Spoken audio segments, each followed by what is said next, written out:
tahu bahwa mereka akan mati. Tetapi orang yang mati tidak tahu apa-apa. Tidak ada upah lagi bagi mereka, bahkan kenangan kepada mereka sudah lenyap. Ya, itulah yang dialami oleh manusia. Ya, semua sama akan mengalami satu hal yang namanya kematian. Tapi perbedaannya bagi anak-anak Tuhan yang sudah mengenal Tuhan adalah dilanjutkan di ayat 7, 8, 9, dan 10. Nah, di ayat 7 dan di ayat 9 itu dimaknai bahwa apapun yang kita dapatkan dari Tuhan, kita harus nikmati dengan ucapan syukur. Ya, dalam pekerjaan, makanan, minuman, semua kita harus belajar mengucap syukur. Nah, tapi yang lebih penting lagi di ayat 8. Biarlah selalu putih pakaianmu dan jangan tidak ada minyak di atas kepalamu. Katakan, kita baca sama-sama ayat 8, 2, 2, 3. Biarlah selalu putih pakaianmu dan jangan tidak ada minyak di atas kepalamu. Inilah perbedaan dengan orang-orang yang tidak mengenal Tuhan. Yang berikutnya di ayat 10, kita baca sama-sama, 2, 2, 3. Segala sesuatu yang dijumpai tanganmu untuk dikerjakan, kerjakanlah itu sekuat tenaga, karena tidak ada pekerjaan, pertimbangan, pengetahuan, dan hikmat dalam dunia orang mati, kemana engkau akan pergi. Amin ya. Ini adalah kebenaran firman Tuhan. Pegang, masih tahun baru. Tahun baru, semangat baru. Jangan semangatnya hanya 2 bulan. Gemasnya hanya 2 bulan, ya, Ella ya, terus sampai setahun, bahkan selama-lamanya. Amin. Iya. Nah, itu semangat yang terus seperti itu. Nah, firman Tuhan katakan, biarlah selalu. Kalau dikatakan selalu, tentunya ini akan berkesinambungan, tidak ada berhenti seperti itu. Akan menjadi satu gaya hidup. Amin. Biarlah selalu putih pakaianmu. Kita harus selalu pakai baju putih seperti saya sama Evi? Enggak juga. Artinya apa? Putih itu kalau pakaian sebenarnya diartikan konteksnya pada di masa yang waktu bangsa Israel, ya, yang tidak menyerap panas seperti itu, ya. Nah, jadi diartikan seperti ini anak-anak muda. Baiklah kita tidak menyerap segala hal yang ada di dalam dunia ini. Amin ya. Hal-hal kebencian, hal-hal yang membuat khawatir, hal-hal yang membuat kita jatuh dalam dosa, jangan kita serap seperti itu. Makanya Tuhan katakan, biarlah selalu putih pakaianmu. Jangan menyerap hal-hal yang duniawi, tapi dikatakan dia tidak dan jangan tidak ada minyak di atas kepalamu. Selalu dekat sama Tuhan. Itu yang Tuhan mau. Biarlah tahun ini ingat baik-baik, ya. Jangan menyerap apa yang dikatakan oleh dunia yang bisa membuat kita jatuh, yang membuat kita bisa tidak mau melangkah, tidak percaya, kita khawatir. Amin. Amin ya. Amin semua anak-anak muda. Amin. Tidak menyerap. Dan yang berikutnya tentu dikatakan segala sesuatu yang dijumpai tanganmu. Ini artinya Tuhan inginkan bagi kita anak-anak muda adalah orang-orang yang rajin, orang-orang yang selalu punya inisiatif yang besar untuk bekerja, untuk melayani, untuk membuat yang terbaik bagi nama Tuhan. Ya, itu yang Tuhan mau. Nah, di firman Tuhan di Maleakhi, ya, Maleakhi 3 ayat 18 dikatakan, maka kamu akan melihat kembali perbedaan. Wow, ada perbedaan anak-anak muda. Ya, tentu ini kita mungkin sudah ada beberapa dari kita yang sering membaca ini. Maka kamu akan kembali melihat perbedaan antara orang benar dan orang fasik. Yang kedua, antara orang yang beribadah kepada Allah dan orang yang tidak beribadah kepada Allah. Nanti ada jarak perbedaan yang benar-benar jelas. Nah, kita mau termasuk dalam golongan apa ini? Ya, jangan sia-siakan waktu-waktu yang masih Tuhan berikan kepada kita. Mari kita pergunakan dengan baik. Amin. Supaya kita berbeda, kita termasuk menjadi golongan orang-orang yang benar. Katakan firman Tuhan. Nah, tentunya beribadah dan tidak beribadah. Mari giatkan, ajak teman-teman yang tujuan ibadahnya seperti apa. Ingatkan, ayo kita waktunya beribadah kepada Tuhan. Mari kita terus semangat beribadah seperti itu. Amin. Amin ya. Nah, makanya dikatakan pentingnya memiliki nilai dalam hidup ini, ya. Kalau tidak memiliki nilai, tentu akan ada yang namanya terpengaruh. Seperti itu anak-anak muda.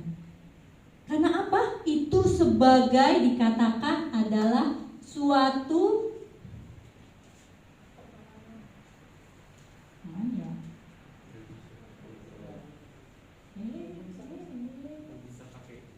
lagi saya.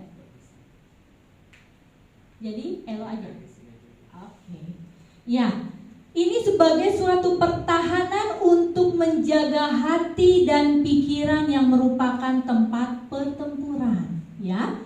Dan inilah yang dikatakan nilai. Kita harus memiliki nilai. Kita mau belajar satu hal. Apa sih tema hari ini? Yaitu menularkan atau tertular.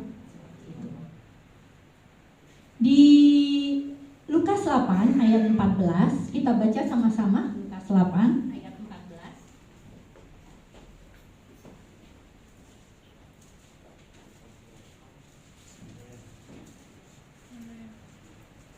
Minta yang membaca adalah anak para pria. Lukas 8 ayat 14. Silakan. Sudah mendapat semua? Amin. 2, 2, 3. Yang jatuh dalam semak duri ialah orang yang telah mendengar firman itu, dan dalam pertumbuhan selanjutnya mereka terhimpit oleh kekhawatiran dan kegagalan dan kenikmatan hidup, sehingga mereka tidak menghasilkan buah yang matang. Amin. Ini tentang perumpamaan tentang seorang penabur, ya. Dikatakan jatuh dalam semak duri, mendengar firman, ya. Ini semua tipe orang-orang yang sudah kenal Tuhan. Tapi kita mau belajar tentang satu hal ini, ayat ini. Jatuh dalam semak duri, mendengar firman. Semua tentu kita orang yang tergolong ini, ya, mendengar firman dong? Iya. Nah, dalam pertumbuhan selanjutnya, jalan setiap hari, beribadah, terus KKA, terus datang kunjungan, terus membantu orang tua, terus seperti itu, ya. Nah, satu kali dikatakan dalam pertumbuhan selanjutnya terhimpit. Terhimpit itu banyak hal, ya. Ya, entah karena satu keadaan, kondisi, ya, masalah yang besar terhimpit, ya, ataupun tadi dikatakan ini poin-poinnya yang dikatakan oleh firman Tuhan sendiri tentang kekhawatiran. Yang kedua, kekayaan. Oh, ternyata karena sudah hebat, sudah punya uang banyak, sudah bisa melakukan sesuatu, merasa dirinya hebat seperti itu, terus kenikmatan hidup, ya, merasa wah, dunia ini nikmat, dunia ini indah ternyata. Daripada selalu ada di dalam Tuhan, hadirat Tuhan, lebih baik menikmati dunia ini seperti itu. Nah, ini dikatakan terhimpit, anak-anak muda. Apakah kita termasuk orang yang seperti ini? Terhimpit di dalam perjalanan hidupnya. Perjalanan hidup kekristenan yang kita alami, apakah kita terhimpit dengan semua masalah-masalah kehidupan hari lepas hari, kekhawatiran, kekayaan, kenikmatan hidup, semua berkat-berkat yang diinginkan dari Tuhan.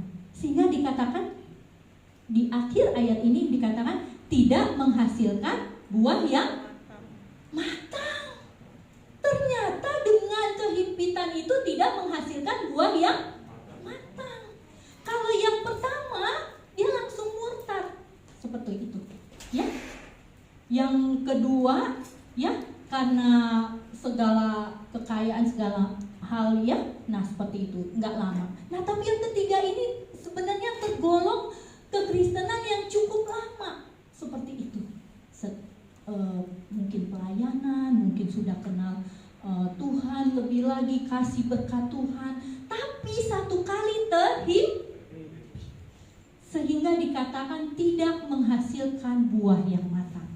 Padahal Tuhan mau dari kita semua menghasilkan buah di dalam hidup ini, selalu menghasilkan buah yang bisa dinikmati oleh orang lain, bukan untuk kita. Karena kita hidup ini adalah diciptakan untuk kemuliaan Tuhan, hanya untuk Tuhan. Tapi kok bisa seperti ini? Tertular, terserap oleh apa tadi? Terserap oleh segala hal dalam dunia ini. Karena tidak memakai baju putih lagi, seperti itu. Apakah kita sekarang mengalaminya, anak-anak muda?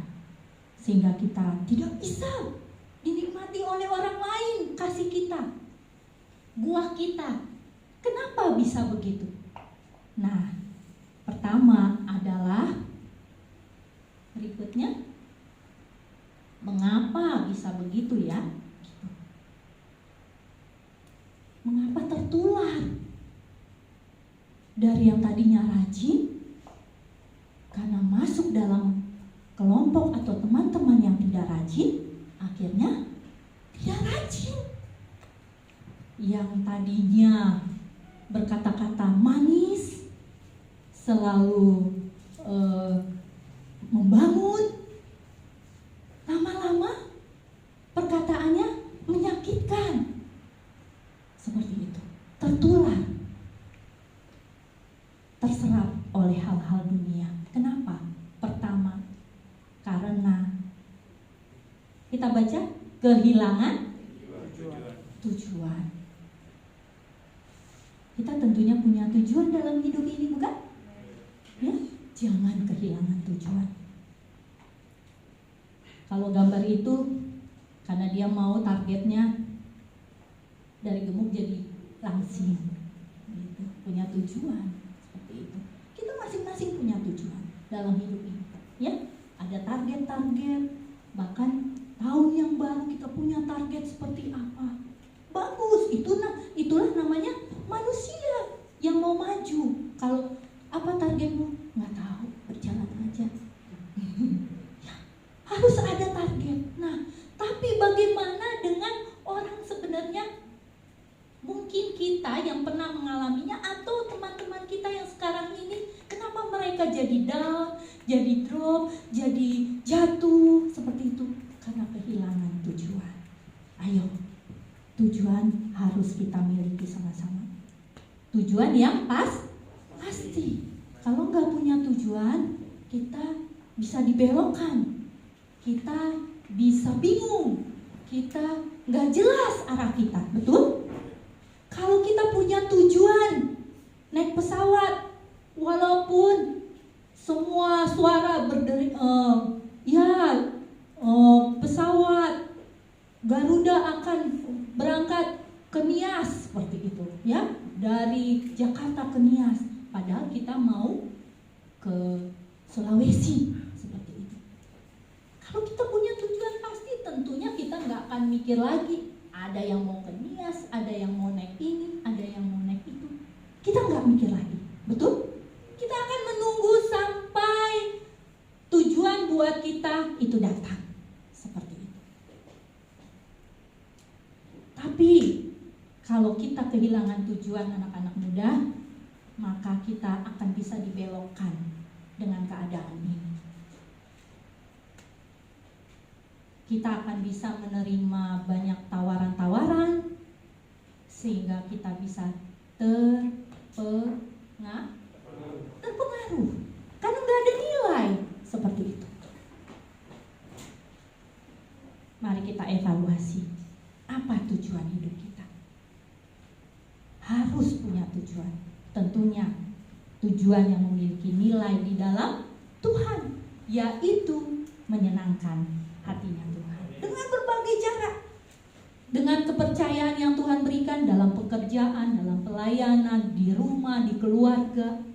Pastikan tujuan kita itu jelas, jangan tidak ada tujuan sehingga orang lain bisa mempengaruhi kita. Banyak ya, kalau hal-hal yang kita temui di dalam kasus remaja, anak muda, kamu mah bukan laki-laki kalau nggak merokok. Itu hal biasa tuh kayaknya kedengaran suara kalimat itu, bukan? Ya kan? Apakah kita mau terpengaruh dengan kalimat itu? Ya, tujuan kita pasti bahwa saya adalah bait Allah. Saya bait Allah yang harus hidup saya dikuduskan oleh Tuhan. Saya mau sehat seperti itu, ya. Saya benar-benar pria sejati. Itu jadi entah kata-kata yang membuat kita dibelokkan ataupun kita jadi berpikir beberapa kali tentang hal ini. Mari jangan kehilangan tujuan. Banyak tawaran-tawaran. Mungkin kita bilang boleh juga tuh kita coba seperti itu. Iya deh, mau deh yang ini, kita coba seperti itu. Nah itu nggak punya tujuan yang jelas. Mungkin minuman-minuman keras, narkoba, seks bebas ditawarkan di dalam dunia ini, betul bukan? Hati-hati anak-anak muda semua. Tidak hanya para pria, wanita pun juga harus hati-hati. Milikilah tujuan, jangan kehilangan tujuan. Amin. Amin anak-anak muda. Amin. Ya, seperti itu. Nah, yang kedua, turunnya nilai. Waduh, padahal Tuhan berkata, kamu ini berharga di mataku. Kamu ini mulia dalam pandanganku. Manusia yang diciptakan oleh Tuhan, yaitu kita semua, adalah sungguh sangat berharga. Oleh karena itu ciptaan Tuhan yang berharga ini, yang benar-benar tinggi nilainya, jangan kita turunkan. Karena apa? Karena merasa kondisi kita seperti ini, kita tidak bisa melakukan hal seperti ini, seperti teman saya dan lain sebagainya, sehingga kita menganggap nilai kita, kehidupan kita tidak berharga. Salah. Sesungguhnya kita diciptakan Tuhan sungguh amat baik. Amin ya. Semua kita yang ada di sini diciptakan Tuhan sungguh amat baik. Kita berharga, kita spesial di mata Tuhan. Jangan turunkan. Tentunya orang-orang, kita semua tahu kalau nilai suatu barang itu tinggi, harganya gimana? Mahal apa biasa? Mahal. Kalau yang KW ada nggak yang seperti itu? Ada. Ya, sepatunya mau yang bagus ya, yang asli gitu. Tapi KW, niru kan? Niru. Nah, harganya nggak di bawah-bawahnya supaya kita bisa beli seperti itu. Banyak sekarang model-model seperti itu supaya dilihat orang menarik, enak. Padahal pas dipakai sakit juga. Kalau saya lihat harga sepatu yang 2 jutaan, 2,5 gitu ya, sayang belinya. Tapi pas kita coba-coba, wow, enak sekali makainya. Sayang kantongnya. Nah, tapi karena bisa dipakai gitu kan, aduh enak ya. Nah, kalau kita beli yang KW, sepertinya indah, bagus ya, tapi kita juga menyiksa diri, aduh sakit juga ya dikit gitu. Nah, ternyata kita mau pastikan bahwa nilai kita sungguh amat berharga, kita tinggi. Orang mungkin bisa meniru kita, ya, tapi kita jangan menurunkan nilai kita. Amin. Orang mungkin bisa ngikutin Kak Luther seperti itu. Senang nggak Luther kalau kamu diikutin dalam berbagai cara atau apa? Senang nggak? Senang tentunya, menjadi contoh, menjadi teladan. Daniel senang bukan? Senang. Ya, banyak hal yang kita bisa. Orang bisa meniru kita. Jadi jangan turunkan nilai kita. Amin. Dengan kedua hal ini, 2 poin ini kita mau belajar malam ini. Mari kita jangan tertular. Tapi sesungguhnya kita harus apa, anak-anak muda? Menularkan. Jangan kehilangan tujuan. Dan nilaimu sangat tinggi di mata Tuhan. Percaya bahwa kau berharga, masa depanmu penuh harapan, masa depan cerah sudah tersedia bagi kalian semua. Oleh karena itu terus maju, bangkit, menangkan jiwa-jiwa untuk Tuhan. Karena nilai kita sangat tinggi. Biar orang lain meniru kita, tapi jangan kita meniru orang lain. Amin. Puji nama Tuhan. Demikianlah firman Tuhan. Biarlah firman Tuhan ini kita tanamkan dalam hidup kita. Kita semakin bertumbuh dan berbuah di tahun yang baru ini. Kita bangkit.